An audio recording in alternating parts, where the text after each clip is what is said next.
Hello everyone, my name is Priyanshi Jain. Let's continue our topic liver function test. कल की class में हमने देखा था, अंडरस्टैंड किया था about AST and ALT enzyme.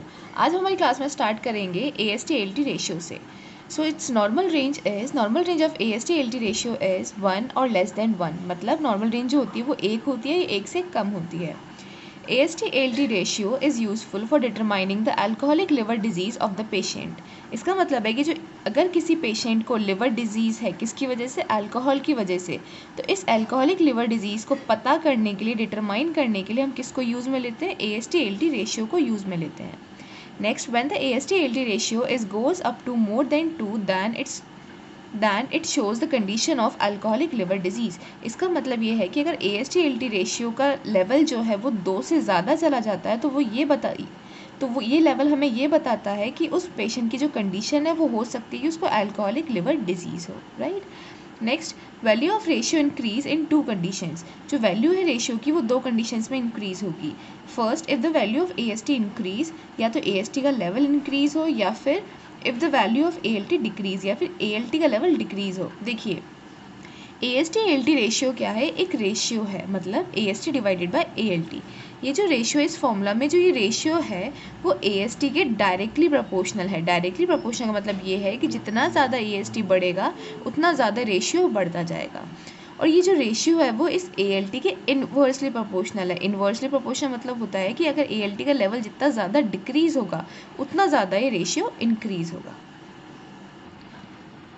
देखिए, अल्कोहलिक पेशेंट के अंदर जो AST ALT रेशियो है वो 2 से ज़्यादा क्यों जाता है, उसका रीज़न ये होता है कि अगर कोई पर्सन अल्कोहल कंज्यूम करता है, बहुत ज़्यादा अल्कोहल पीता है, तो उसकी वजह से क्या होता है कि ये जो एंजाइम है जिसका नाम है पायराडॉक्सिल 5-फॉस्फेट, ये जो एंजाइम है उसकी कमी होने लग जाती है. अब ये जो एंजाइम है वो रिस्पॉन्सिबल होता है ALT को बनाने के लिए. राइट. तो जितना ज़्यादा वो अल्कोहल लेगा उतना ज़्यादा क्या होगा, ये एंजाइम कम होता जाएगा. जितना ज़्यादा ये एंजाइम कम होगा उतना ज़्यादा ALT क्या हो जाएगा, कम होता जाएगा. और जितना ज़्यादा ALT कम होगा उतना ज़्यादा रेशियो क्या हो जाता जाएगा, इंक्रीज़ होता जाएगा. So in alcoholic patient, value of ALT decrease because in alcoholic patient an enzyme known as pyridoxal 5-phosphate is decrease. इसका मतलब कि alcoholic patient के अंदर जो ALT का level होता है वो decrease इसलिए होता है क्योंकि alcoholic patient के अंदर जो ये enzyme है pyridoxal 5-phosphate उसका level कम हो जाता है. This enzyme is responsible for the synthesis of ALT. और जो ये enzyme है वो responsible होता है ALT को बनाने के लिए. That's why in alcoholic patient the level of pyridoxal 5-phosphate decrease resulting in reduced level of ALT and the ratio goes up to more than 2. इसका मतलब कि alcoholic patient के अंदर इस pyridoxal 5-phosphate का लेवल डिक्रीज हो जाएगा जिसकी वजह से ALT का लेवल भी क्या हो जाएगा, रिड्यूस हो जाएगा, कम हो जाएगा. और जितना ज़्यादा वो रिड्यूस होता जाएगा उतना ज़्यादा रेशियो बढ़ता जाएगा, इंक्रीज हो जाएगा और वो चला जाएगा मोर देन 2. राइट. अब नेक्स्ट है हमारा ALKP. ALKP की फुल फॉर्म होती है alkaline phosphatase. This enzyme release from liver, bones, intestine, kidney and placenta.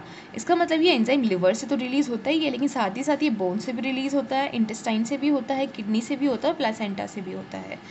Next इसकी नॉर्मल रेंज इज 25 से 147 यूनिट्स पर लीटर.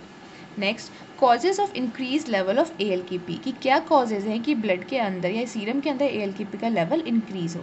तो पहला कॉज होता है इसका कोलेस्टेसिस. देखिए, कोलेस्टेसिस में क्या होता है, जैसे ये लिवर है, ये हमारा लिवर है, इसके साइड से बाइल डक्ट निकल रही है और बाइल डक्ट जाके जुड़ती है गॉल ब्लैडर से. राइट. देखिए, ये है लिवर सेल. लिवर सेल में क्या होता है कि ALKP एंजाइम बनता है. ALKP के साथ साथ ही यहाँ पे बाइल एसिड्स भी लिवर सेल्स बनाता है. नॉर्मली क्या होता है, ये बाइल एसिड्स इस बाइल डक्ट के थ्रू जाएंगे और गॉल ब्लैडर के अंदर चले जाएंगे. बट इन केस अगर यहाँ पे कोई ऑब्स्ट्रक्शन आ जाता है, राइट, यहाँ पे कोई अगर स्टोन बन जाता है तो क्या होगा कि ये जो बाइल एसिड है वो गॉल ब्लैडर तक नहीं जा पाएंगे और लिवर सेल के अंदर ही क्या होते जाएंगे, अक्यूमुलेट होते जाएंगे. अक्यूमुलेट मतलब इकट्ठे होते जाएंगे. अगर वो यहाँ पास नहीं हो पाएंगे तो धीरे धीरे क्या होगा, यहाँ पे बाइल एसिड्स इकट्ठा होता जाएगा. राइट. इकट्ठे होने से क्या होगा, जो ये बाइल एसिड्स हैं वो ये जो लिवर सेल्स की जो ये साइड है इसे हम बोलते हैं कैनिकुलर साइड. कैनिकुलर साइड हम इसे क्यों बोलते हैं, क्योंकि ये जो बाइल डक्ट है इसका दूसरा नाम होता है कैनिकुलर डक्ट। तो इस वाली जगह को, इस वाली साइड को हम कैनिकुलर साइड भी बोलते हैं। अगर बाइल एसिड्स यहाँ पे बहुत ज़्यादा इकट्ठे हो जाते हैं तो जो ये कैनिकुलर साइड है वो क्या होने लग जाएगी, डैमेज होना स्टार्ट हो जाएगी। डैमेज होने से क्या होगा, जो ये ALKP होता है वो भी इस कैनिकुलर साइड में ही बनता है लिवर की। अगर ये डैमेज होना स्टार्ट हो जाएगा तो ALKP बाहर ब्लड के अंदर रिलीज होना स्टार्ट होगा और रिलीज होता जाएगा और लेवल इसका क्या हो जाएगा, ब्लड के अंदर इंक्रीज हो जाएगा, राइट। तो इस कंडीशन, कॉलेस्टेसिस कंडीशन में इस तरीके से ALKP का लेवल इंक्रीज होता है। Liver cells form bile acids and alkaline phosphate enzyme. Liver cell क्या बनाती है, बाइल एसिड्स भी बनाती है और अल्कलाइन फॉस्फेटेज एंजाइम भी बनाती है।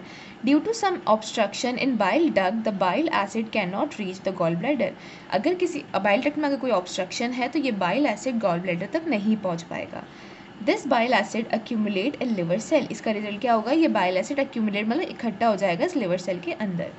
Accumulated bile acid damage the canicular side of liver cell। अब जो ये इकट्ठा हो गया बाइल एसिड यहाँ पे, वो लिवर सेल की जो कैनिकुलर साइड है उसको क्या करने लग जाएगा, डैमेज करना स्टार्ट कर देगा।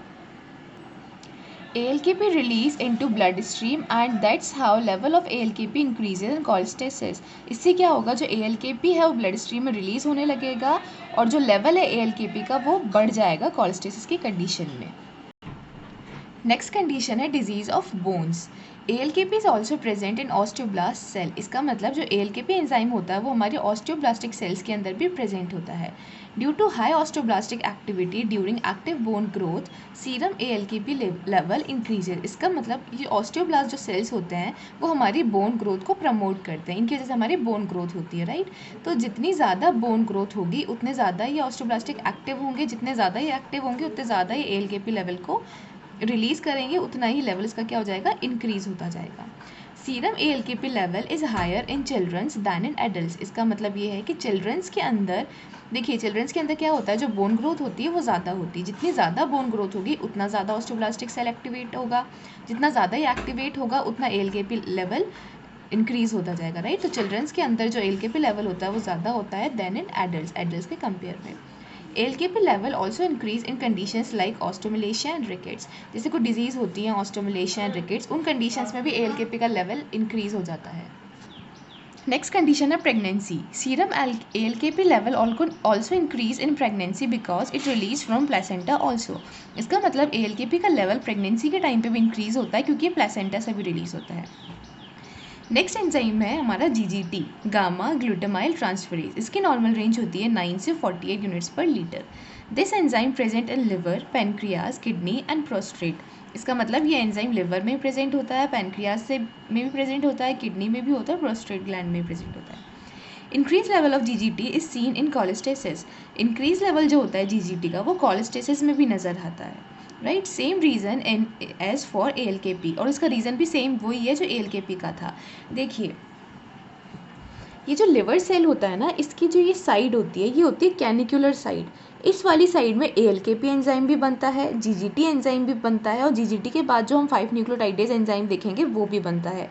ये तीनों एंजाइम इस कैनिकुलर साइड के अंदर बनते हैं, राइट। तो अगर यहाँ पे कॉलेस्टेसिस वाली डिजीज़ हुई तो ALKP का लेवल भी इंक्रीज़ होगा, GGT का लेवल भी इंक्रीज़ होगा और 5 न्यूक्लियोटाइडेज का भी लेवल इंक्रीज़ होगा।